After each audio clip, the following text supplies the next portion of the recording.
Cube Radio. Le présent épisode a été enregistré le 16 décembre 2019.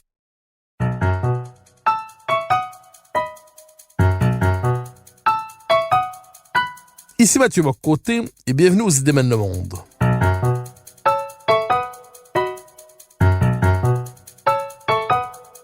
Nous chercherons à comprendre, à travers le regard des intellectuels québécois et européens, les grands débats qui façonnent notre monde.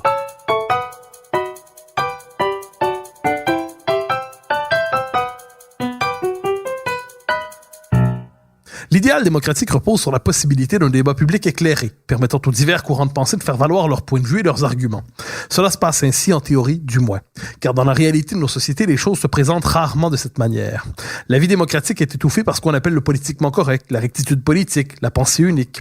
Certaines questions sont jugées trop sensibles pour être débattues démocratiquement, comme si le peuple manquait de maturité civique pour s'y pencher. À travers cela, plus que jamais, nous sommes témoins d'une hystérisation du débat public, à l'heure où les médias sociaux réhabilitent la figure de la foule lyncheuse. Pour jeter un regard lucide sur cette réalité, je reçois Gilles-William Goldnadel, qui consacre une bonne partie de ses réflexions et qui a publié sur la question l'ouvrage Névrose médiatique. Gilles-William Goldnadel, bonjour. Bonjour. Alors, question première, toute simple, à partir du titre de votre ouvrage, qu'entendez-vous par névrose médiatique? Écoutez, d'abord, au fil des ans, j'ai constaté, pour le dire de manière un peu crue, que le monde devenait dingue. Le débat, vous l'avez dit, devenait fou, mais également il y avait un aspect névrotique, il n'y avait pas d'autre mot, et j'ai tenté une explication qui est mienne déjà depuis à peu près une trentaine d'années de réflexion. Je suis convaincu que c'est la Shoah qui a rendu fou le monde. J'ai jamais pensé que le monde était rationnel. L'homme ne l'est pas. Il est gouverné par ses instincts, par ses désirs, par ses fantasmes, bien entendu. Mais que la société, le débat sociétal, le débat politique, le débat idéologique a été fortement marqué et, pour le dire de manière un peu psychanalytique, traumatisé par la Shoah. Il est un fait que c'est un événement assez traumatisant, et je reconnais moi-même d'ailleurs, est-ce qualité de juif, pour autant que ce soit une qualité, que je suis moi-même traumatisé. J'ai vécu dans ce cadre-là qui est un peu névrotique, donc je lutte contre celui-là, mais donc je ne suis pas en train de critiquer le fait que nous ayons été traumatisés. Le problème, c'est que ce traumatisme a été travaillé, instrumentalisé, pour des raisons qui n'étaient pas forcément mauvaises, artistiques, cinématographiques, ou quelquefois manipulées politiquement, à dessein, par certains groupes. En gros, et pour faire bref, je pense qu'il est arrivé un moment où, dans l'inconscient collectif, parce que moi je crois à l'inconscient collectif, dans l'inconscient collectif occidental, il est arrivé une manière de honte, inconsciente encore une fois, de partager avec Adolf Hitler la même couleur de peau. Je pense que fondamentalement, dans l'univers post-chrétien sans Dieu, il faut reconnaître que Adolf Hitler a campé assez brillamment et de manière assez convaincante le rôle de l'antéchrist. Or, cet antéchrist-là, eh bien, il est de couleur blanche et c'est devenu une couleur peu enviable pour l'Occident post-chrétien qui est d'une certaine manière passé d'un excès à l'autre. Il fut un temps, notamment avant la Shoah, où le monde blanc occidental n'était pas mécontent d'avoir cette couleur de peau qui symbolisait quand même une certaine supériorité, même si elle n'était pas fondée, morale et intellectuelle par rapport aux non-blancs. Et on est passé avec le même excès, dans l'excès contraire, à savoir au moins une infériorité morale, puisque nous avons la couleur de l'antéchrist. C'est la civilisation occidentale qui a commis le pire des crimes. Alors, de quelle manière aujourd'hui, parce que vous avez consacré tout un ouvrage à la question, réflexion sur la question blanche, de quelle manière aujourd'hui la Shoah je dirais, structure-t-elle le débat public? De quelle manière teinte-t-elle le débat d'une manière à ce qu'à certains égards, le débat est aujourd'hui empêché ou limité par ce rapport à la Deuxième Guerre mondiale? Alors, pardon, mais la Shoah, dans ce cadre-là, n'est pas avancée. C'est le traumatisme post-shoatique. Personne ne parle, enfin, je veux dire, bien sûr que la Shoah est partout. Quand vous regardez les créations, même littéraires ou cinématographiques, les prix qui sont donnés, elle est encore très présente. Songez que 90%, et avec ce paradoxe que plus on s'est éloigné de l'espace-temps, plus on en parle. C'est quand même, ça prouve le traumatisme. Mais ce que je veux dire, pour reparler de ma névrose médiatique, c'est qu'ensuite, je suis tombé sur les livres, sur des foules de Gustave Le Bon, d'une certaine manière corroborés, un peu transformés par Sigmund Freud, qui décrivent le phénomène de foule avec assez peu d'aménité, puérile, suiviste, religieuse, et je me suis aperçu que aujourd'hui les médias réagissaient exactement, mais je dis bien très exactement, comme une foule, avec le même suivisme et avec la même hystérie. A fortiori, depuis la création des réseaux sociaux Internet qui n'ont fait qu'aggraver le phénomène. Et je prétends que l'individu, isolé dans son coin, mais interconnecté électroniquement avec les autres, eh bien, réagit exactement de la même manière que s'il était en foule, et c'est notamment le phénomène de lynchage médiatique. Mais le substrat de cela, massivement, il tourne quand même si nous quittons malgré tout le traumatisme. Nous sommes en train, peu à peu, de guérir du traumatisme. Moi, ma très très très modeste contribution, c'est évidemment de l'expliquer. Mais pendant des années et des années, Dieu merci, nous en sortons, le substrat de ces lynchages-là, c'était évidemment, pour moi en Occident, la détestation profonde du blanc couleur Adolf Hitler. Alors, est-ce que vous avez en tête quelques exemples de ces moments de névrose médiatique, de ces moments d'hystérisation du débat public, de ces lynchages qui, d'une manière ou de l'autre, en viennent à faire notre quotidien médiatique? Écoutez, j'ai donné en vérité des lynchages, vous en avez tous les jours. Nous fonctionnons sous forme de lynchage. J'ai donné l'exemple, l'un des exemples les plus caractéristiques du moment, c'est quand même le phénomène MeToo. MeToo, où on a balancé quand même des noms sur la toile arachnéenne, où, indépendamment, encore une fois, des problèmes rencontrés par les femmes, il y a eu la création, encore une fois, sur l'espace médiatique, d'une douleur, et puis la création également de bourreaux mythifiés. Mais je pense que chaque jour, il y a ce type de phénomène. Alors, on le voit aujourd'hui, la question avec les lynchages à répétition, tous ne sont pas lynchés également, cela dit. C'est-à-dire que les mêmes propos, les mêmes déclarations, les mêmes gestes commis par un camp ou par l'autre, disons ça ainsi, seront classés soit parmi les faits divers, soit inversement parmi les événements qui doivent faire l'actualité, tous doivent les commenter.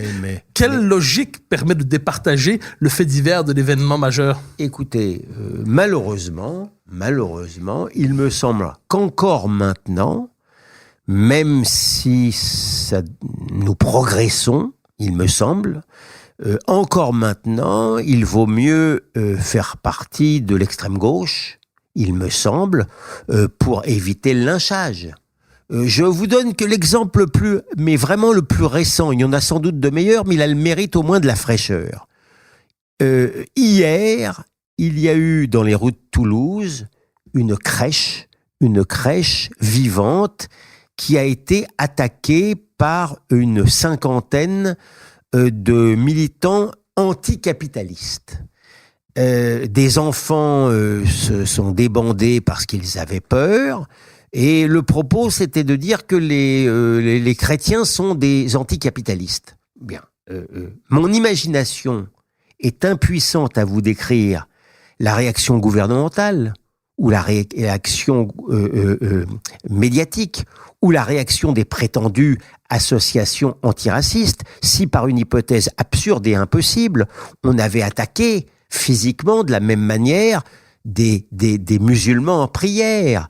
Hitler immédiatement aurait été rameuté, mais ça n'arrive pas. Et je prétends, c'est une de mes théories que j'exploite aujourd'hui, je prétends que par un étrange phénomène mimétique, sous couvert d'antifascisme et d'antiracisme prétendu, l'extrême gauche d'aujourd'hui a remplacé sur le terrain de la fascisation l'extrême droite d'hier. Alors, je suis désolé, confus d'être obligé moi-même d'employer le mot fascisation.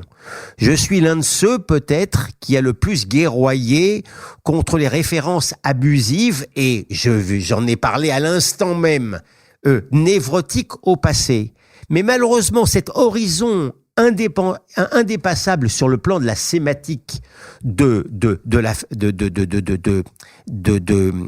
la détestation, vous ne pouvez pas aujourd'hui tenter de discréditer quelqu'un à juste titre si vous n'utilisez pas ces termes obligatoires. Ça passe obligatoirement par ces termes-là et je n'en ai pas d'autres à ma disposition pour me faire comprendre que aujourd'hui, encore une fois, les nouveaux fascistes, ce sont les antifascistes et ce sont les antiracistes. Par un phénomène mimétique très curieux, mais malgré tout, il me semble, parmi les clés d'explication, en tous les cas, c'est ma clé d'explication la plus optimiste, il me semble que dans une rage terrible d'être en train de perdre le combat culturel et peut-être le combat électoral, eh bien, ce doit peut-être être une réaction d'impuissance. Eh bien, ils sont exactement, ils utilisent les mêmes voies, les mêmes moyens que l'extrême droite d'hier. Vous prenez sur le terrain de la violence, les nervis, je vous en ai parlé tout à l'heure, sur le terrain de l'intimidation, regardez les géants endormis qui essayent de convaincre les annonceurs de ne pas écrire dans tel journal ou tel journal sur le terrain de la haine. Ce sont eux qui sont censés délimiter qui tient le discours de haine, alors qu'il n'y a pas plus haineux qu'eux, et qui borne entre la droite qui aurait le droit encore au chapitre et l'extrême droite. Du coup, moi, je me suis autorisé au même droit de bornage que c'est borné, si j'ose dire, et maintenant, c'est moi-même qui m'autorise, je crois, à dire qui est d'extrême gauche. Je n'ai aucun doute aujourd'hui que France Inter est extrême gauche. Je n'ai aucun doute aujourd'hui que Le Monde, qui a sorti un éditorial pour défendre Corbyn l'antisémite par rapport à Johnson, considéré comme un Trump au petit pied, est devenu un journal d'extrême gauche. Il y a une radicalisation inquiétante et à la fois rassurante, et je vais m'expliquer pourquoi, de la gauche qui est d'une certaine manière, pardon de le dire comme ça, j'ai pas d'autres mots à ma disposition, en voie de fascisation.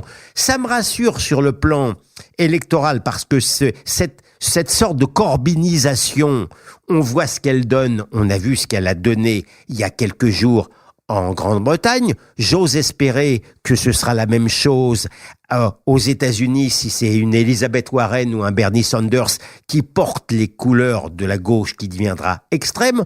On voit ce qu'est monsieur Mélenchon aujourd'hui, qui trouve le moyen d'expliquer la défaite de Corbyn par une sorte d'action concertée du Likoud israélien, du grand rabbin de Grande-Bretagne et du CRIF communautariste. communautariste. C'est quand même drôle quand on s'est rendu, il y a 3 semaines, dans la manifestation la plus communautariste qui soit. La manifestation contre l'islamophobie. La manifestation contre l'islamophobie. Donc, on voit bien. Mais alors, cette corbinisation, si elle me rassure au plan électoral, elle m'inquiète au plan sociétal, puisque intimidation, violence, et on le voit, je viens d'en parler, antisémitisme, sont exactement les attributs qu'à juste titre l'on accordait à l'extrême droite dans les années 30, lorsqu'elle était en majesté intellectuelle. Alors, j'aimerais revenir sur un élément que vous avez évoqué, c'est-à-dire l'utilisation du terme fascisme pour désigner des réalités qui ont assez peu à voir à certains égards avec le fascisme historique qui a été vaincu, qui est aujourd'hui, pour nommer le mal lorsqu'il est d'extrême gauche, on le rabat sur le fascisme.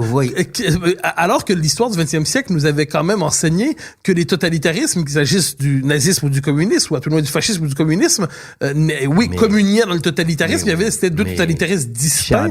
Cher ami, je reconnais ma défaite sémantique. Je plaide l'efficacité contre, effectivement, la logique implacable qui est la vôtre. Si je les traite de staliniens, ça ne donne rien parce qu'il n'y a pas eu de procès du communisme. Si je les traite de fascistes ou d'hitlériens, peut-être à cause de Nuremberg et surtout du traumatisme que je viens de vous décrire, ça parle aux gens. Ça parle, sinon à leur réflexion, au moins à leur réflexe. Nous vivons dans un monde pavlovien. Pardon de vous le dire, moi je suis dans un combat culturel. Je suis quelqu'un qui veut gagner le combat culturel. Je suis pas quelqu'un qui veut écrire des centaines de livres dans un coin et qu'on lira peut-être ou qu'on ne lira jamais. Je n'arrive pas à me faire à l'idée que le monde en folie court à sa perte. Donc, au nom de cela, au nom de l'efficacité, j'accepte cette concession sébatique. Veuillez croire qu'elle me coûte. Alors, je vous relance sur un autre, parce que la question du langage est évidemment fondamentale. Un concept qui est utilisé de manière abusive, lui aussi assurément, c'est celui d'extrême droite.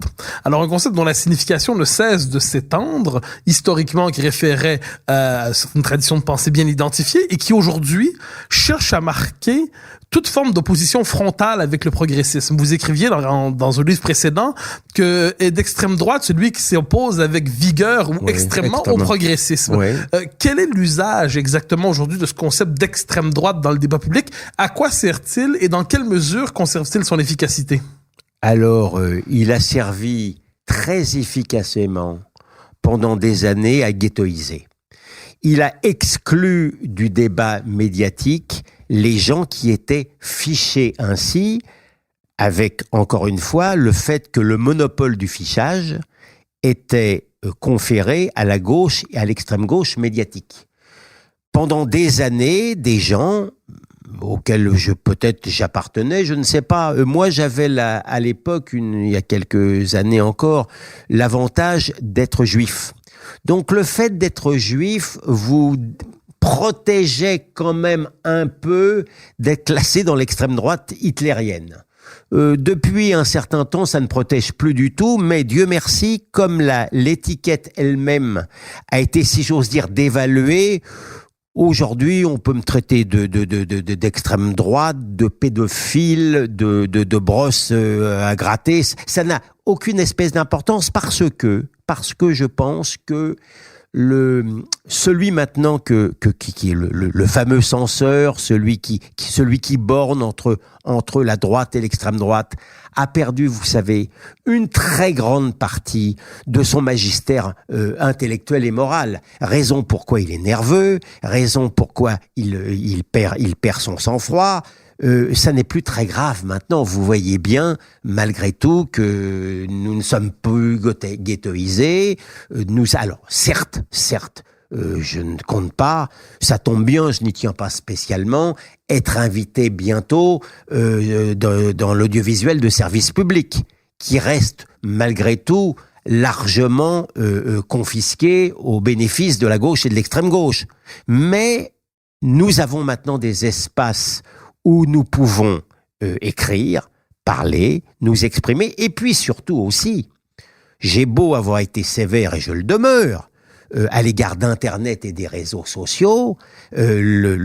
Internet, ce qu'ils appellent, c'est merveilleux, la fachosphère, ce que j'appelle moi la fâcheuse sphère, eh bien, a le mérite insigne de pouvoir empêcher l'occultation totale des faits. Nous avons assisté à une entreprise de décérébration mentale unique, à mon avis, au monde. Bien supérieur à ce qu'il a été observé en Union soviétique. En Union soviétique, le type, il avait que la Pravda à lire, il lisait que la Pravda, mais il se bouchait le nez parce qu'il était au courant que sinon il allait être intoxiqué par des lettres de plomb. Depuis, pendant des années, les gens ont lu Le Monde, ils ont écouté France Inter, sans se protéger d'une quelconque manière. Maintenant, grâce à nous, pardon de le dire, mais c'est ainsi, les gens qui écoutent et qui lisent ainsi, ils ont le décodeur. Ça change quand même beaucoup de choses au phénomène de décérébration.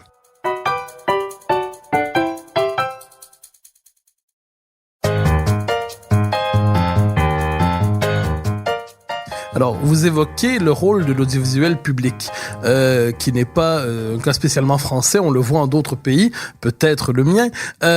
Comment expliquer néanmoins, parce que c'est assez fascinant, l'audiovisuel public devrait être conscient du fait qu'il est redevable à l'ensemble de la société, à l'ensemble des contribuables, à l'ensemble des citoyens, et pourtant, il prend une pause volontairement pédagogique. C'est-à-dire, il prétend expliquer, à partir des lumières du camp du bien, justement, qui sont les fréquentables et les infréquentables, les modérés, les radicaux, les humanistes, des sulfureux, et ainsi de suite. Comment expliquer, malgré tout aujourd'hui, dans la mesure où l'audiovisuel public est minimalement conscient de son exigence de pluralisme, comment exiger qu'il refuse de se plier à cette exigence de pluralisme? Si vous permettez, il est encore plus dans la pose religieuse que dans la pose pédagogique. Il est dans le prêchi-prêcha, il est dans le sermon, il incarne le camp du bien. C'est pour ça que je l'appelle l'Église cathodique.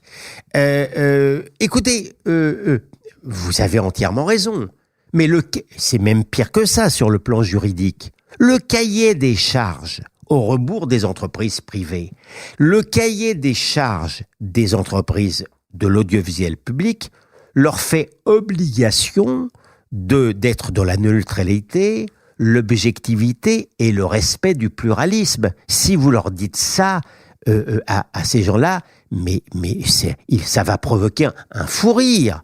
Ils ne se sentent quittes de rien. Et d'ailleurs, ils ne me répondent jamais. Dieu sait si ça fait partie de mes obsessions que je vis, que j'accepte. Je les harcèle avec cela. Jamais ils ne se permettent de me répondre sur ce terrain-là, parce qu'ils savent qu'ils ne peuvent pas. Vous comprenez? Ils éludent. Alors, je dois vous dire que je n'ai pas d'explication vraiment historique à cela. Je constate que de tout temps, l'information publique a été confisquée. Un peu d'ailleurs, comme en vous parlant, je réfléchis. J'ai connu le phénomène judiciaire. Le phénomène judiciaire, pendant très longtemps, même quand je suis arrivé au palais, la justice était rendue assez bien, sauf dans les affaires signalées, où le pouvoir en place, évidemment, arrangeait les affaires à sa manière. Et depuis, en vérité, la justice a été atomisée, et ce sont des petits atomes qui partagent souvent la même idéologie, vous savez, qui rendent la justice non plus selon le droit, mais selon leur conception de l'équité. Il me semble, en vous parlant, que en matière audiovisuelle, il en a été de même. Pendant un moment, l'audiovisuel public était confisqué par le gouvernement. Sous la période gaulliste, c'était ainsi, le général de Gaulle, considérant que les journaux papier étant contre lui, c'était bien un juste retour des choses, que l'audiovisuel public lui appartienne. Et puis ensuite, après mai 68, qui a changé tout en toute matière, j'en parle d'ailleurs aussi dans mon livre, ça, mais en toute matière, il me semble qu'il y a une atomisation aussi des journalistes, un peu la sociologie des journalistes est la même que la sociologie des magistrats. C'est quelqu'un qui lise le Libération le matin en prenant le métro et qui lise Le Monde le soir en revenant. Donc, il me semble qu'ils partagent la même idéologie, mais elle n'a plus rien à voir avec le gouvernement. C'est l'idéologie qui gouverne. Alors, bien entendu, avec quelques nuances qui vont aller je suis gentil, de la gauche jusqu'à l'extrême gauche. Alors, je vous relance sur un élément qui me semble très important que vous avez évoqué. Vous avez comparé à notre désavantage nos sociétés et les entreprises de reconditionnement idéologique, de rééducation qui a caractérisé l'Union soviétique. Alors, évidemment, nos sociétés vivent sous le signe de la démocratie libérale, à tout le moins elles s'en réclament. Il y a un pluralisme formel qui est respecté électoralement et ainsi de suite. Néanmoins, vous présentez une forme d'entreprise de reconditionnement, rééducation idéologique de grande ampleur. En Union soviétique, il y avait un phénomène qui s'appelait la dissidence. Est-ce qu'on peut comparer de ce point de vue l'émergence d'une pensée conservatrice ou de droite, je ne sais pas quelle est la bonne étiquette à utiliser, comme un phénomène semblable de dissidence à l'intérieur des sociétés occidentales contemporaines? Oui, bien sûr. Alors, certes, il faut plus de regarder. Les dissidents que nous sommes ne sont pas placés au goulag. Ils sont pas envoyés dans un établissement psychiatrique. Ils sont exclus du débat médiatique. Ils peuvent être exclus quelquefois de l'administration quand ça va vraiment très mal. Ils peuvent être exclus de certaines entreprises. Ils peuvent subir la mort civile, mais pas davantage. Chez l'Homo soviéticus, la décérébration était moindre.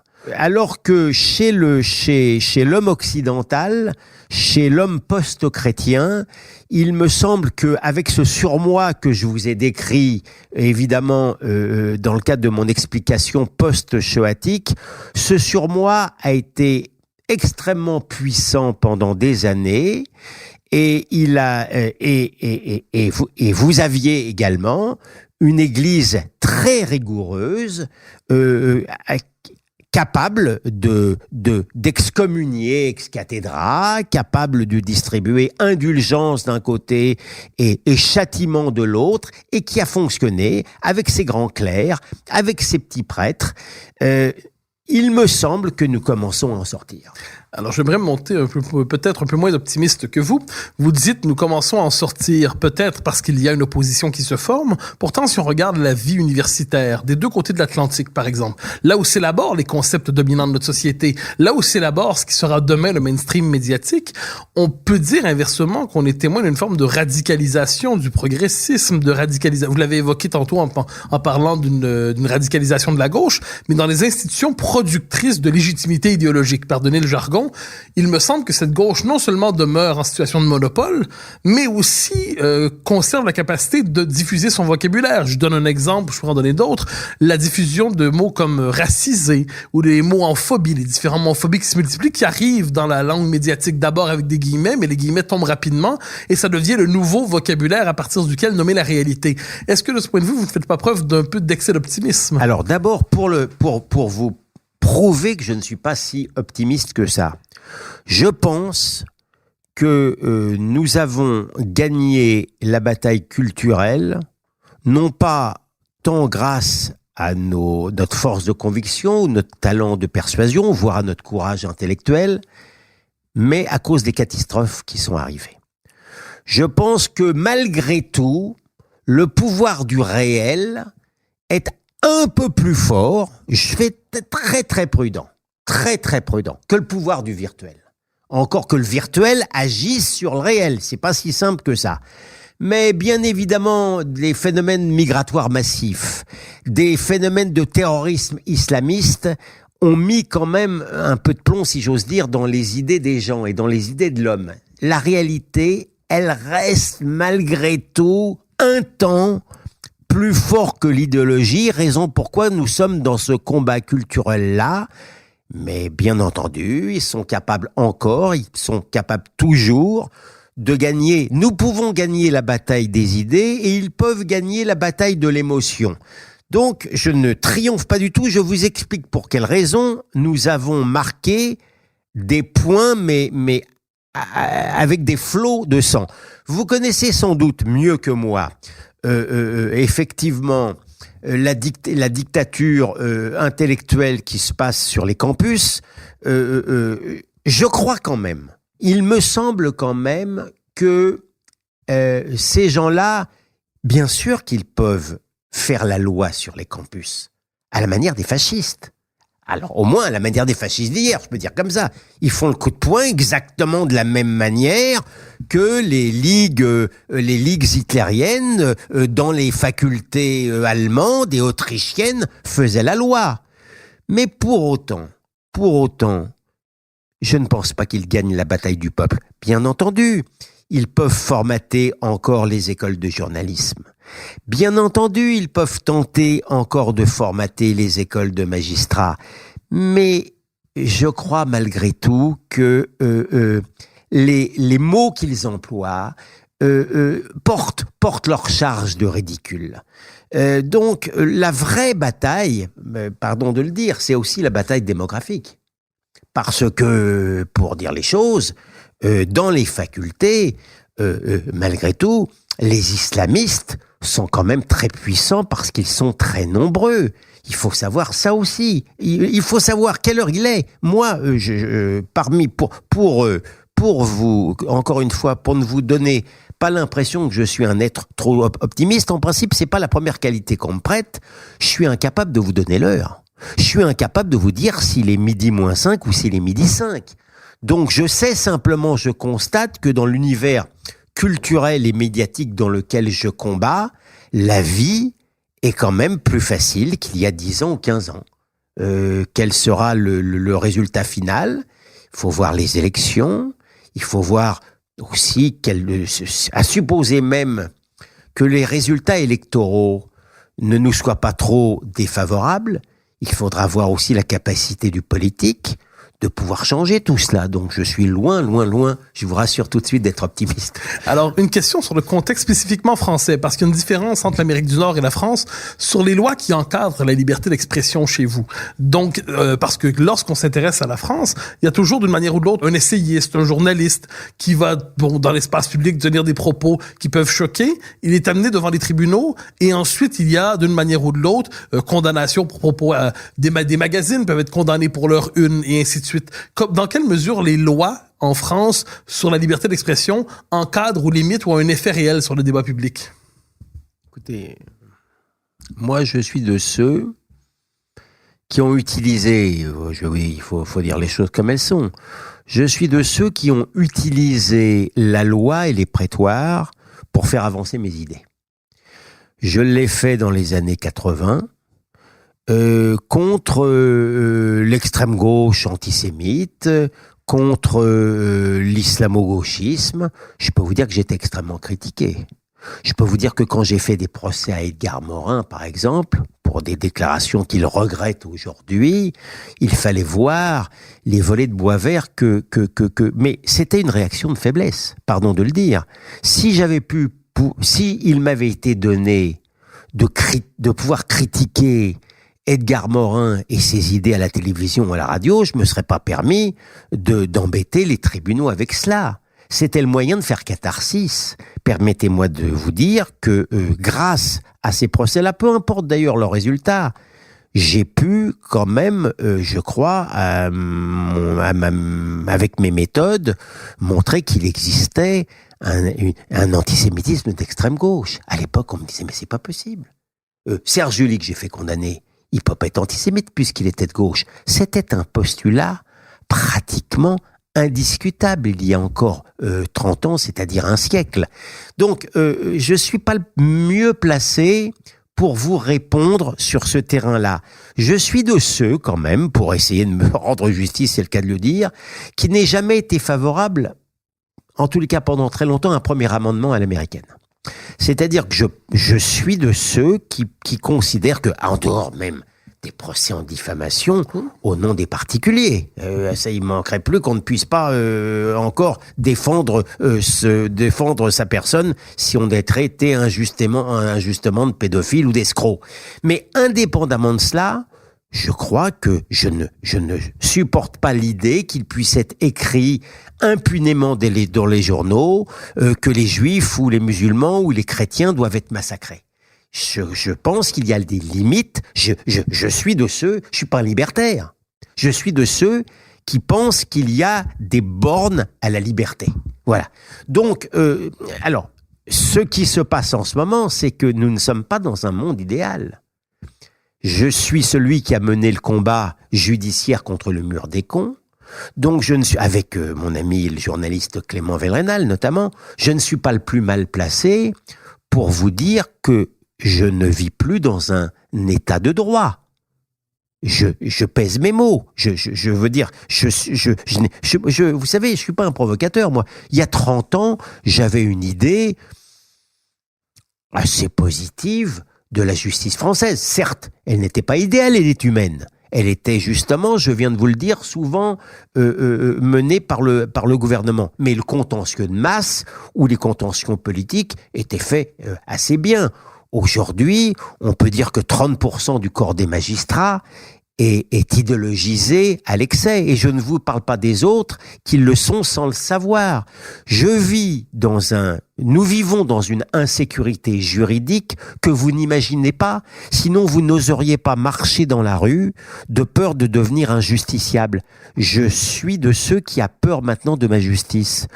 La justice, à la fois pour des raisons idéologiques, à la fois pour des raisons d'incompétence et de dysfonctionnement, n'est plus une justice fiable. Vous ne pouvez pas savoir à quel point je suis mortifié de vous le dire. Vous ne pouvez pas savoir à quel point je considère que lorsque vous êtes un homme politique ou lorsque vous êtes quelqu'un soupçonné à tort ou à raison de délinquance financière, vous ne vivez plus dans un état de droit, quand bien même vous auriez le droit pour vous. Coupable ou innocent, si vous avez le droit pour vous, vous pouvez quand même être condamné. Ce qui n'est pas le cas si vous êtes poursuivi pour terrorisme ou pour délinquance de droit commun. Si vous n'avez pas la grille idéologique, vous ne pouvez pas comprendre ce que je vous dis. Vous, je sais que vous l'avez. Alors, nous arrivons vers la fin de cet entretien. J'aimerais vous entendre sur, appelons ça, les grands thèmes qui, aujourd'hui, marquent le désaccord le plus fort entre le discours médiatique qui demeure à peu près dominant, celui du progressisme obligatoire, et de l'autre côté, les préférences populaires qui, d'une manière ou de l'autre, cherchent à s'exprimer, que ce soit à travers certains tribuns, certains éditorialistes, certains partis. Autrement dit, quels sont les points où le régime est en situation de tension, disons ça comme ça, avec le peuple qu'il prétend théoriquement représenter? Encore une fois, dans ma constatation que l'extrême gauche, en voie de radicalisation, pour ne pas répéter les mots que je n'aime pas, en voie de radicalisation, a investi beaucoup de champs sociétaux. D'ailleurs, depuis qu'elle a perdu la bataille de l'antiracisme, par un hasard cosmique, elle a envahi d'autres domaines. Je pense au féminisme, au phénomène de genre et au phénomène climatique. Elle a une capacité, si j'ose dire, virale de muter, impressionnant et admirable, si j'ose dire. Donc, de ce fait, aujourd'hui, sur le terrain des rapports hommes-femmes, du sexe, du genre, du climat, et bien entendu quand même touchant autour de l'ethnie, vous avez...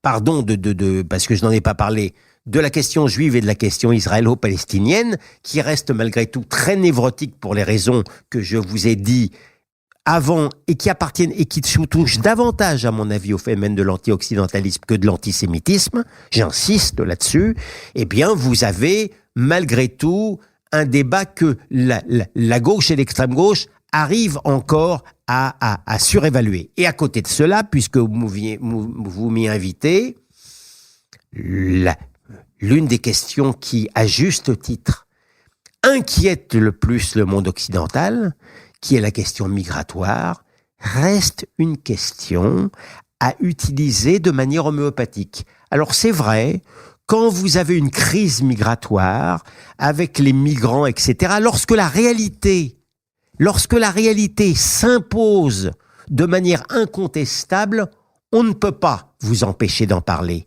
Mais lorsqu'à nouveau, je le dis, l'idéologie du virtuel l'emporte sur le réel, le terrorisme par exemple, le terrorisme, 15 jours après un attentat islamiste, on n'en parle plus. À nouveau, le débat sur l'islamisme et sur le phénomène migratoire devient un peu plus délicat. Mais en période de crise, vous pouvez en parler. C'est-à-dire que maintenant, si moi, demain, je vais dans un débat et que je me mets à parler de la question migratoire, vous pouvez être certain que s'il y a 4 personnes, il y a une personne qui va me dire que je suis obsédé et que ça n'a rien à voir et que les gens, d'ailleurs, ça ne les intéresse pas. Il y a que les questions sociales qui les intéressent. Vous pouvez en être sûr. Je peux leur mettre tous les sondages sous les yeux. Il n'est pas de pire aveugle que celui qui ne veut pas voir. Alors, dernière question. Croyez-vous, pour reprendre la comparaison d'il y a quelques minutes, tout comme l'Union soviétique a tombé et avec elle la censure qui la caractérisait, croyez-vous qu'aujourd'hui, dans le monde occidental, qui évidemment a ses caractéristiques propres, croyez-vous que le politiquement correct peut tomber d'une manière ou de l'autre, dans la mesure où il n'est pas soutenu formellement de la même manière qu'autrefois? Peut-il tomber? Et s'il peut tomber, de quelle manière pourrait-il tomber? Ah non, je suis persuadé que l'homme est un animal religieux, irrationnel, et avec un surmoi fort, il y aura toujours un politiquement correct. C'est une question à la fois de thématique et de dosage. Nous sommes arrivés, alors dans ma conclusion de mes névroses médiatiques, j'ai dit qu'on ne pouvait pas tuer la machine, on ne pourra pas tuer Internet, et d'ailleurs je suis le premier à ne pas vouloir tuer Internet, pour les raisons que je viens de vous indiquer. Donc malgré tout, on risque d'avoir un débat névrotique à vie. Ce que je souhaite, moi, c'est que les thématiques mortifères actuelles soient remplacées par des thématiques qui le soient un peu moins. Les thématiques mortifères, en vérité, ça reste très largement la question de la race. C'est, pardon de le dire, mais de manière incroyable, il n'y a pas plus obsédé par la race que les prétendus antiracistes qui ont voulu même interdire le mot et la chose, alors même qu'ils ne vous parlent que de ça. Et qu'ils racialisent comme jamais les rapports sociaux. Qui racialisent comme jamais les rapports sociaux et qui font simplement que l'être magnifié d'hier, le blanc, devient l'être détesté d'aujourd'hui. Donc, est-ce que nous allons sortir de cela? Je ne sais pas. Ce que je souhaite simplement, c'est que de briser le monopole de l'Église catholique afin qu'il y ait plusieurs chapelles qui puissent s'exprimer de manière un peu plus équitable. Gilles Willingham Goldadel, c'est un immense plaisir de vous avoir reçu. Merci beaucoup. Merci à vous.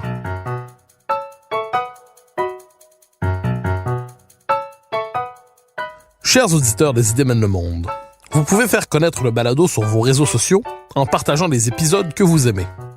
Cela nous donne à chaque fois un fier coup de main pour faire découvrir le balado. Ainsi, si vous écoutez sur une autre plateforme que Cube Radio, laissez-nous un commentaire. C'est encore une fois un geste qui nous permet de faire connaître la série au plus grand nombre. Merci à vous d'être à l'écoute. Vous pouvez me suivre sur Twitter et sur Facebook. Vous pouvez également lire mes chroniques chaque mardi, mercredi, jeudi et samedi dans le Journal de Montréal. Et chaque semaine, vous pouvez me suivre à la Joute à TVA. Animation et recherche, Mathieu Bock-Côté. Réalisation, Anne-Sophie Carpentier. Une production Cube Radio.